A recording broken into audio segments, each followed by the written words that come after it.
Hospital ఎదురుగా ముఖ్యంగా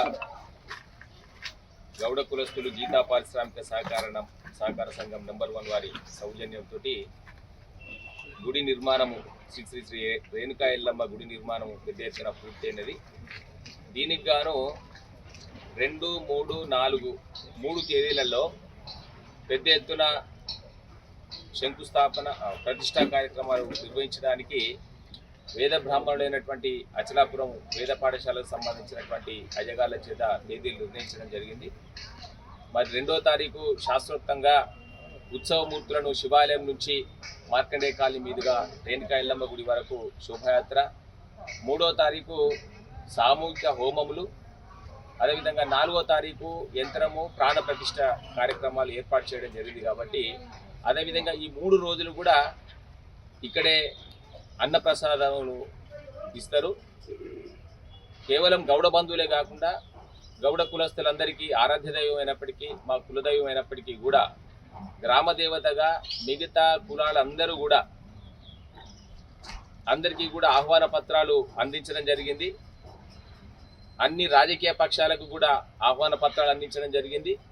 కాబట్టి ఈ ఊరికి సంబంధించినటువంటి అన్ని విషయాల్లో కూడా రేణుకా ఎల్లమ్మ కృప ఉండే విధంగా, ఈ ప్రాంతం అభివృద్ధి చెందే విధంగా, అందరూ కూడా సుఖ సంతోషాలతో ఉండే విధంగా, అమ్మవారి కృపకి పాత్రలు అయ్యే విధంగా ఈ ప్రాంతంలో, ఈ పారిశ్రామిక ప్రాంతంలో ఉన్నటువంటి అన్ని వర్గాల ప్రజలందరూ కూడా ఈ 3 రోజుల్లో ఉత్సవ కార్యక్రమాల్లో పాల్గొని ఈ కార్యక్రమాన్ని విజయవంతం చేయాల్సిందిగా కోరుతా ఉన్నాను.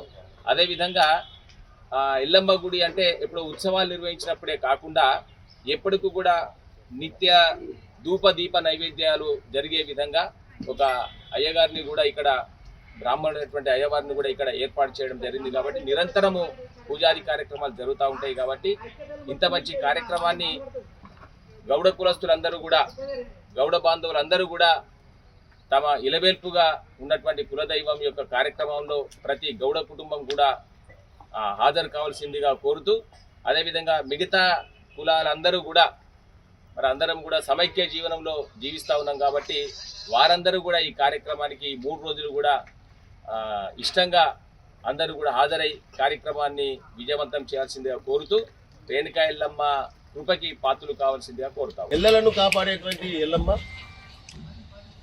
కాబట్టి మాకు అప్పచెప్పడం జరిగింది. అట్లనే మాంకల్లమ్మ కొన్ని ఊళ్ళల్లో విశ్వబ్రహ్మలు చేస్తారు, కొన్ని ఊళ్ళల్లో వాళ్ళు వేయకుంటే రెడ్డిలు చేస్తారు. రకరకాల ఆ ఊర్లో ఎత్తెత్తే కులాలు ఉంటే అంత పెద్దమ్మ, గంగమ్మ, ఇవన్నీ కులదేవతలు.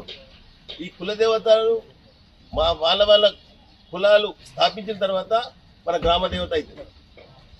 ఈ గ్రామదేవతకు అందరూ రావాలని చెప్పి ఒకటే గౌరవం కానీ అపోహ పోతున్నట్టు అనుకుంటున్నారు. బయట అందరూ సబ్బండ వర్ణం వచ్చి పాల్గొని మా రేణుకా ఎల్లమ్మ గుడిని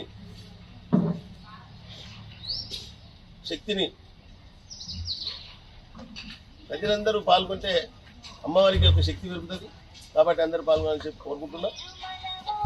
అట్లనే 20, 21, 22, 23 తారీఖులలో బోనాల పండుగ ఉంటుంది.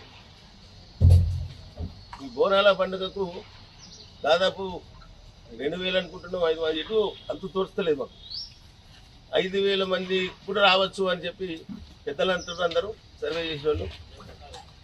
అది పెద్ద ఎత్తున ఆ రోజు చివరసలో అందరూ జమై మొదటి ఆదివారం నాడు పోషమ్మ బోనాలు, తెల్లారి రేణుకాదేవి ఈ ఆలయంలో పుట్టకుతని, ఈ